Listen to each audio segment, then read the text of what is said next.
Good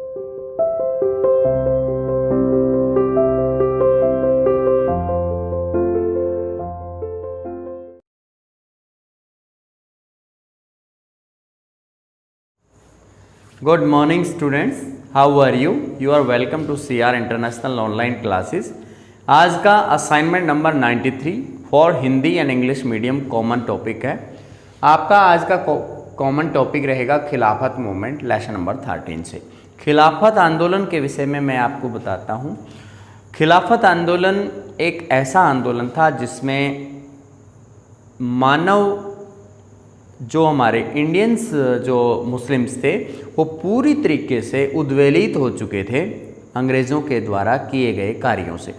अंग्रेज़ों ने एक ऐसा बड़ा डिसीजन लिया, तुर्की के खलीफा को उसकी सारी शक्तियां छीन ली, उसके कुछ क्षेत्र को भी का डिवीज़न कर दिया, उसको बांट दिया और एक तरह से उसका क्षेत्राधिकार काफ़ी हद तक कमज़ोर हो चुका था। मुस्लिमों के खलीफा के प्रति ऐसा इंसल्ट कभी नहीं देखा गया था, यानी इतनी बेइज्जती मुस्लिम कभी बर्दाश्त नहीं कर सकते थे। मुस्लिमों को अपना तुर्की का जो शासक होता था उसे वो अपना खलीफा मानते थे और उसके प्रति किसी भी तरह का गलत कार्रवाई बिल्कुल बर्दाश्त नहीं कर सकते थे। अब इसमें जब अंग्रेज़ों के द्वारा वहाँ पर इस तरह की बड़ी कार्रवाई को अंजाम दिया गया, उनकी शक्तियाँ छीन ली, उनके राज्य का बंटवारा कर दिया और उनको एक तरह से कठपुतली के शासन की तरह रख दिया, तो ये बात मुस्लिमों को बर्दाश्त नहीं हुई। सारी दुनिया भर के मुस्लिम तुर्की के शासक खलीफा के प्रति अपनी सहानुभूति दिखाने लगे और जगह जगह पर जोरदार आंदोलन छिड़ गए। तो भारतीय मुस्लिमों में भी इसी तरह की भावनाएं उद्वेलित हुई, उत्प्रेरित हुई। भारतीय मुस्लिमों के अंदर शौकत अली और मोहम्मद अली, दो भाइयों ने मिलकर खिलाफत आंदोलन शुरू किया। खिलाफत आंदोलन में पूरे भारत के सभी मुस्लिम जोरदार अपील कर रहे थे अंग्रेजी सरकार से कि जल्द से जल्द कोई डिसीजन लिया जाए, जो तुर्की के खलीफा से जो भी छीना गया है वो उसे वापस लौटाया जाए। लेकिन जब तक हिंदू समुदाय का सहयोग उनके साथ नहीं होता तब तक इतना प्रभावशाली जो प्रभाव नज़र नहीं आता। इसीलिए ऐसे ही समय पर जब महात्मा गांधी जी ने देखा कि खिलाफत आंदोलन अपने चरम पर जा रहा है, तो ऐसे ही समय पर उसने हिंदुओं से आह्वान किया कि सभी मिलकर के खिलाफत आंदोलन में मुस्लिमों का साथ दें, क्योंकि उनको पता था अगर हिंदू और मुस्लिम दोनों की यूनिटी रहती है तो अंग्रेज़ी सरकार के लिए बहुत बड़ी मुश्किल पैदा हो जाएगी और वे हो सकता है कि हमारा देश ही छोड़कर चले जाएं, और या फिर मुस्लिमों की जो डिमांड है, जो उनकी मांगें हैं, उनको पूरा करना पड़ेगा। और इस तरीके से खिलाफत आंदोलन का सहयोग किया गया। खिलाफत आंदोलन में मुस्लिमों का सहयोग किया तो इससे हिंदू और मुस्लिमों की नज़दीकी और ज़्यादा बढ़ गई। इससे पहले भी लखनऊ पैक्ट के दौरान हिंदू और मुस्लिम लोगों के बीच की एकता और भी ज़्यादा बढ़ गई थी। उससे पहले की बात करें, हिंदू और मुस्लिमों के अंदर दरार लाने के लिए अंग्रेजी सरकार ने फूट डालो और शासन करो की नीति के तहत 1909 का भारत सरकार अधिनियम पेश किया, जिसमें मुस्लिमों को विशेष अधिकार दिए गए, उनके स्थान आरक्षित कर दिए गए, जबकि हिंदुओं के लिए ऐसा कुछ नहीं किया। सिख धर्म के लोगों के लिए भी ऐसा ही रिजर्वेशन रखा गया। तो इससे समुदायों के अंदर एक विभेद की भावना पैदा करने के लिए 1909 का अधिनियम लाया गया था और 1916 के अंदर जो उनके बीच मतभेद पैदा हुए थे, जो उनके अंदर फूट डाली गई थी, वो फिर दोबारा से एक हो गई। और अब खिलाफत आंदोलन जब अपनी सक्सेस की तरफ था तो उसी समय पर महात्मा गांधी जी ने आह्वान किया कि अगर इनकी मांगें पूरी नहीं होती हैं तो हम असहयोग आंदोलन शुरू कर देंगे, और एक अंग्रेजी सरकार पर एक प्रत्यक्ष रूप से एक दबाव उन्होंने डाल दिया। अब इसके अंदर जो मुस्लिम समाज था वो बहुत खुश हुआ कि महात्मा गांधी ने हमारा सपोर्ट दिया है, हिंदू समुदाय ने हमारा सपोर्ट दिया है, तो उन्होंने विदेशी शासन के खिलाफ और बढ़ चढ़ करके उस विरोध में अपना प्रदर्शन दिखाया। अब इस टॉपिक को हम स्टार्ट करते हैं। खिलाफत movement is associated with the caliphate who was the religious head of the all the Muslims. खिलाफत आंदोलन मुस्लिमों के धार्मिक खलीफा, मुस्लिमों के एक धार्मिक नेता खलीफा के से जुड़ा हुआ आंदोलन था, जो तुर्की के शासक होते थे खलीफा, उनको सारी दुनिया भर के मुस्लिम अपना शासक समझते थे, अपना धार्मिक नेता समझते थे। The sultan of Turkey was accepted as the head of the Muslim world. मुस्लिम संसार के अंदर तुर्की के सुल्तान को मुखिया माना गया था, यानी सारी दुनिया भर के मुस्लिम उसको अपना नेता मानते थे, धार्मिक नेता मानते थे। Muslim wanted that the sultan of Turkey should not be shown a bit of insult in any way. मुस्लिमों को ये चीज़ बर्दाश्त नहीं हो रही थी कि किसी भी तरीके की बेइज्जती तुर्की के शासक खलीफा को सहन करनी पड़े। वे जब उनकी बेइज्जती की गई तो इन्होंने बढ़ चढ़ करके उसका विरोध किया और खिलाफत आंदोलन सारी दुनिया भर में चलाया। Contribution in national movement for independence. भारतीय राष्ट्रीय आंदोलन में खिलाफत आंदोलन का क्या योगदान रहा, इसको देखिएगा। Lucknow pact 1916 the unity between the Hindu and the Muslim strengthened. Lucknow pact 1916 के अंदर जो हिंदू और मुस्लिम नेताओं के बीच, जो मुस्लिम लीग के कुछ नेता, कुछ कांग्रेस के नेताओं के बीच एक समझौता हुआ था, सीटों के बंटवारे को लेकर भी समझौता हुआ था और उनके बीच जो विवाद की स्थिति चली आ रही थी वो दूर हो गई। जिस तरह से कुछ चुनावों का बहिष्कार मुस्लिम लीग के द्वारा किया गया था, तो अब वो बहिष्कार ना करके अब कांग्रेस के साथ आने लगे थे, यानी हिंदू और मुस्लिमों के बीच एकता कायम हो गई। इसके बाद है all India Khilafat conference was held at Delhi in November 1919 के अंदर दिल्ली में ऑल इंडिया खिलाफत कॉन्फ्रेंस का गठन किया गया। इससे पहले Khilafat committee was constituted to start national wide struggle. एक खिलाफत कमेटी का गठन किया गया पूरे राष्ट्र में एक व्यापक जन आंदोलन शुरू करने के लिए। खिलाफत कमेटी का गठन किया गया जन आंदोलन शुरू करने के लिए। ऑल इंडिया खिलाफत कॉन्फ्रेंस का गठन किया गया दिल्ली के अंदर नवंबर 1919 में। इसका भी इसी तरह का अनुपूरक ये संगठन था जो इसी की मदद कर रहा था। आंदोलन को और अच्छे तरीके से, इफेक्टिव तरीके से चलाने के लिए ये बनाए गए थे। मुस्लिम लीग सपोर्टेड एवरी मूवमेंट। मुस्लिम लीग ने कांग्रेस के द्वारा चलाए गए जितने भी आंदोलन थे उन सब में सपोर्ट किया। मुस्लिम लीग ने सत्याग्रह आंदोलन में, असहयोग आंदोलन में, सविनय अवज्ञा आंदोलन में, भारत छोड़ो आंदोलन में जितने भी सत्याग्रह थे उन सब के अंदर सपोर्ट किया। इसलिए हिंदू समुदाय ने भी मुस्लिम लीग को एक अच्छी पार्टी माना और उसके प्रति सहयोग दिखाया। द कांग्रेस सपोर्टेड खिलाफत मूवमेंट। जैसे मुस्लिम लीग ने सभी आंदोलनों के अंदर सहयोग प्रदान किया तो बदले में कांग्रेस ने भी खिलाफत आंदोलन में सहयोग प्रदान किया।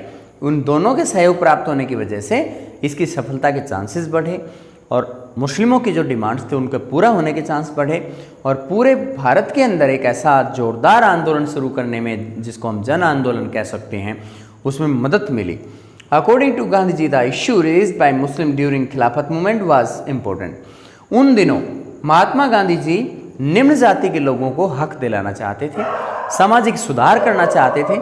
तो उनका कहना था कि जो सामाजिक सुधार भी उतने ज़्यादा ज़रूरी नहीं रह गए हैं जितना महत्वपूर्ण मुद्दा खिलाफत आंदोलन के दौरान मुस्लिमों का है। तो तात्कालिक मुद्दे के हिसाब से अगर हम देखें तो उन्होंने मुस्लिम लीग के द्वारा उठाए गए खलीफा के प्रति अपनी सहानुभूति दिखाने के लिए जो आंदोलन उन्होंने चलाया और अंग्रेजी सरकार पर दबाव बनाने के लिए मुस्लिमों के द्वारा जो आंदोलन चलाया उसको ज़्यादा जायज़ और ज़्यादा महत्वपूर्ण बताया अपने खुद के सामाजिक सुधार से संबंधित आंदोलन की अपेक्षा। नेक्स्ट है टॉपिक नंबर 2, रोलेट एक्ट के विषय में। रोलेट एक्ट एक ऐसा कानून था जिसको काला कानून कहा जाता था। इसमें बगैर किसी पर कोर्ट में ट्रायल किए या बगैर किसी मुकदमेबाजी किए किसी भी व्यक्ति को शक के आधार पर जेल में बंद किया जा सकता था। इससे लोगों की व्यक्तिगत आज़ादी पर कुठाराघात अंग्रेजी सरकार के द्वारा किया गया। ये ऐसा इसलिए किया गया था क्योंकि 1914 से 18 के दौरान अंग्रेजी प्रशासन ने वादा किया था कि वे प्रथम विश्व युद्ध जैसे ही पूरा होगा वे भारतीयों को उनका राज सौंप जाएंगे, लेकिन ऐसा नहीं हुआ। उनका भारतीयों की सपोर्ट प्रथम विश्व युद्ध में उन्होंने प्राप्त कर ली और उसके तुरंत बाद रोलेट एक्ट ले आए। रोलेट एक्ट में लोगों के साथ धोखा करके लोगों को गिरफ्तार करके जेलों में बंद करने लगे, लोगों की आज़ादी छीन ली गई, मार्शल लॉ लागू किए गए और इसके अलावा अखबारों के अंदर सेंसरशिप लागू की गई। तो इससे विरोध वाला वातावरण पैदा हो गया। तो महात्मा गांधी ने भी ऐसे समय का के नाजुक परिस्थिति को देखते हुए असहयोग आंदोलन शुरू हुआ। उससे पहले रोलेट सत्याग्रह भी उन्होंने शुरू किया। तो रोलेट सत्याग्रह रोलेट एक्ट के खिलाफ एक शांतिपूर्ण सत्याग्रह था। इसमें जो रोलेट सत्याग्रह का मतलब था कि जिन भी लोगों को ये बुरा लगता है कि ये जो रोलेट एक्ट है ये काला कानून है, इससे लोगों की आज़ादी छिन जाएगी, तो जितने भी जन व्यापक आंदोलन हो रहे थे उसमें बढ़ चढ़ करके पूरे भारत के लोग हिस्सा ले रहे थे। और पंजाब के अमृतसर शहर के अंदर 13 अप्रैल 1919 को एक जनसभा आयोजित की गई थी। उसमें हजारों लोग इकट्ठे हो रखे थे और उन इकट्ठे हुए लोगों पर जनरल डायर के द्वारा गोली चलाने का आदेश दिया गया। मार्शल लॉ अचानक से लागू कर दिया गया और भारी संख्या में, सैकड़ों की संख्या में कुछ महिलाएं, कुछ बच्चे और कुछ बड़े बुजुर्ग उसमें मारे गए। और इतनी बड़ी जनहानि को हमारे कांग्रेस के नेता बर्दाश्त नहीं कर सकते थे, इसलिए रोलेट एक्ट के नरसंहार को देखते हुए असहयोग आंदोलन शुरू किया गया, जिसमें ये एक जन आंदोलन बना। भारी संख्या में लोगों का सपोर्ट इसमें मिला और लगभग 60 से 70 हज़ार लोग जेलों में बंद हुए। बड़े बड़े नेताओं ने खुद अपनी गिरफ्तारी दी और गिरफ्तारी देने के बाद और खुद जेलों में बंद हुए, यानी अपनी गिरफ्तारी खुद देकर जेलों में बंद हुए और एक ऐसी प्रेरणा बने पूरे राष्ट्र के सामने कि हमारे नेता जो हैं अपने देश में जो विदेशी शासन चल रहा है उसको नापसंद करते हैं, उसको यहाँ से भगाना चाहते हैं। इसके बाद सत्याग्रह अगेंस्ट रोलेट एक्ट, जगह जगह पर ये सत्याग्रह का आयोजन किया गया पूरे भारत के अंदर, दिल्ली, कोलकाता, मुंबई, हर जगह पर। और जहाँ जहाँ भी सत्याग्रह हो रहा था उन पर लोगों पर गोलियां भी चलवाई गई और बेकसूर लोगों को मारपीट की गई। जगह जगह लाठीचार्ज अंग्रेजी सरकार के द्वारा कराए गए, उनका दमन बड़ी निर्ममता से किया गया। भारी संख्या में लोगों को जेल में बंद कर दिया गया, नेताओं को जेलों में बंद कर दिया गया और लोगों को सरकार के खिलाफ कुछ बोलने तक की आज़ादी उन्हें नहीं दी जाती थी। मार्शल लॉ भी लागू किया गया ताकि जैसे आज के समय धारा 144 होती है कि लोगों को 5 से ज़्यादा लोग इकट्ठे नहीं हो सकते, इस तरह के कुछ बंधन उन पे लगाए ताकि लोग इकट्ठे ना हो, उनके बीच एकता कायम ना हो। सत्याग्रह अगेंस्ट रोलेट एक्ट, जो रोलेट एक्ट के खिलाफ सत्याग्रह का आयोजन महात्मा गांधी जी के प्रयास से स्टार्ट हुआ और पूरे भारत में लोकप्रिय होता चला गया। सत्याग्रह कमेटी इन फरवरी 1919, फरवरी 1919 के अंदर सत्याग्रह कमेटी का गठन किया गया, सत्याग्रह समिति का गठन किया गया जो सत्याग्रह को जोरदार तरीके से आगे बढ़ा सके। रिप्रेशन ऑफ सत्याग्रह, इस सत्याग्रह को दमन करने के लिए अंग्रेजी सरकार ने तरह तरह के विकल्प ढूंढ लिए। लोगों पर लाठीचार्ज किया गया, जो कि निहत्थे लोग होते थे, बेकसूर लोग होते थे, उन पर इस तरह का दमन करना, लोगों को, बेकसूर लोगों को गिरफ्तार करके जेलों में बंद करना, मारपीट करना, लाठीचार्ज करना, गोलियों से उनको भून देना, इस तरह की घटनाएं यहाँ देखने को मिली। और इसके अलावा 13 अप्रैल 1919 की जो घटना है ये पूरे भारत को झंझोड़ने वाली एक घटना थी, जिसको आज तक भी याद किया जाता है। इसको जलियांवाला बाग हत्याकांड के नाम से जाना जाता है। इसमें 13 अप्रैल 1919 की बात है। उस समय बैसाखी के समय पर भारी संख्या में किसानों का समूह और अमृतसर शहर में इकट्ठे हुए थे। वे रोलेट सत्याग्रह का शांतिपूर्ण विरोध करना चाहते थे, उसी के लिए जनसभा आयोजित की थी।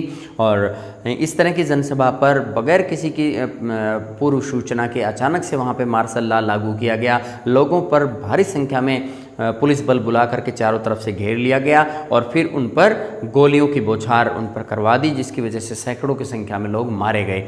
और ये भारत में कांग्रेस के नेताओं के लिए या जन नेताओं के लिए ये एक असहनीय क्षति थी जिसको पूरा नहीं किया जा सकता था। सभी को बहुत ही बुरी तरह से आघात लगा और मतलब बहुत ऐसे जघन्यतम हालात बन गए, जिसकी वजह से पूरे भारत के अंदर जोरदार असहयोग आंदोलन की शुरुआत हुई। इसकी वजह से असहयोग आंदोलन शुरू हुआ है। ये आपका टॉपिक एक बार फिर आप रिवाइज कर सकते हैं। इसमें खिलाफत मूवमेंट जो है तुर्की के खलीफा से जुड़ी हुई एक घटना थी। तुर्की के खलीफा की शक्तियाँ छीन ली गई थी, उनके शासन क्षेत्र को बांट लिया गया था, उन्हें कठपुतली शासक बना दिया गया था। इस वजह से अंग्रेजी सरकार के खिलाफ इन्होंने जोरदार तरीके से किया, एक आंदोलन किया जिसको खिलाफत आंदोलन कहा जाता है। ये मुस्लिम लोगों के द्वारा किया गया था, सारी दुनिया भर के मुस्लिमों ने इकट्ठा होकर किया था। तो भारत से भी खिलाफत आंदोलन में सहयोग प्रदान करने के लिए मुस्लिमों ने इस तरह का सहयोग दिया। तुर्की के सुल्तान को बेइज्जती ना सहन करनी पड़े, उनको दोबारा से उनका सम्मान लौटाया जाए, इस तरह की डिमांड इनकी थी। इसमें जो नेशनल मूवमेंट में खिलाफत आंदोलन का कितना बड़ा सहयोग है, इसमें लखनऊ पैक्ट के दौरान हिंदू मुस्लिम एकता कायम हुई, खिलाफत कमेटी का गठन किया गया, पूरे राष्ट्र में जोरदार आंदोलन शुरू करने के लिए ऑल इंडिया खिलाफत कमेटी कॉन्फ्रेंस का गठन किया गया दिल्ली के अंदर नवंबर 1919 में। ये भी आंदोलन को मजबूती देने के लिए और आगे की कार्यप्रणाली को सुनिश्चित करने के लिए कायम किया गया था। मुस्लिम लीग ने प्रत्येक आंदोलन के अंदर कांग्रेस का कंधे से कंधे मिलाकर के साथ दिया और कांग्रेस ने खिलाफत मूवमेंट में सहयोग दिया, क्योंकि मुस्लिम लीग ने सभी आंदोलनों में उसका सहयोग दिया था, तो इसलिए कांग्रेस ने भी इसमें सहयोग दिया। ये सब महात्मा गांधी जी के कहने और उनके आह्वान पर हुआ। पूरे राष्ट्र में खिलाफत आंदोलन के दौरान मदद देखने को मिली। अकॉर्डिंग टू गांधी जी ये बताया गया है कि मुस्लिमों के द्वारा खिलाफत आंदोलन में जो मुद्दा उठाया है वो उनके खुद के द्वारा जो सामाजिक सुधार का मुद्दा है उससे भी ज़्यादा महत्वपूर्ण है। इसके बाद टॉपिक नंबर 2 में रोलेट एक्ट के विषय में बताया गया है। मार्च 1919 में अंग्रेजी विधानसभा ने, केंद्रीय विधानसभा ने एक प्रस्ताव पास किया जिसको रोलेट एक्ट के नाम से जाना जाता है, जिसको काला कानून कहा जाता है। लोगों को बगैर किसी कोर्ट में ट्रायल किए या मुकदमेबाजी किए लोगों को गिरफ्तार करके शक के आधार पर जेल में बंद करना, ये इसके प्रावधान थे, जिससे लोगों की व्यक्तिगत आज़ादी छिन रही थी। और इसको काला कानून मानते हुए हर जगह पर सत्याग्रह रखे गए, शांतिपूर्ण सत्याग्रह रखे गए थे रोलेट एक्ट के खिलाफ, जिनमें से एक सत्याग्रह जलियांवाला बाग हत्याकांड, जलियांवाला जो बाग है अमृतसर में भी रखा गया था। सत्याग्रह जो थे सत्याग्रह अगेंस्ट रोलेट एक्ट, सत्याग्रह कमेटी इन फरवरी 1919। सत्याग्रह के आंदोलन को और आगे बढ़ाने के लिए सत्याग्रह कमेटी का गठन किया गया था, जो कि फरवरी 1919 में हुआ। और जब यह आंदोलन बहुत ही अपनी लोकप्रियता हासिल कर रहा था तो सत्याग्रह को दबाने के लिए, उसके नेताओं को दमन करने के लिए तरह तरह की नीतियां अंग्रेजी सरकार ने लागू की। 13 अप्रैल 1919 को जगन्नाथम हत्याकांड को अंजाम दे डाला, जिसको आज भी याद किया जाता है। ये सभी दोनों टॉपिक आपको रिवाइज करने हैं, राइट करने हैं, लर्न करने हैं। धन्यवाद।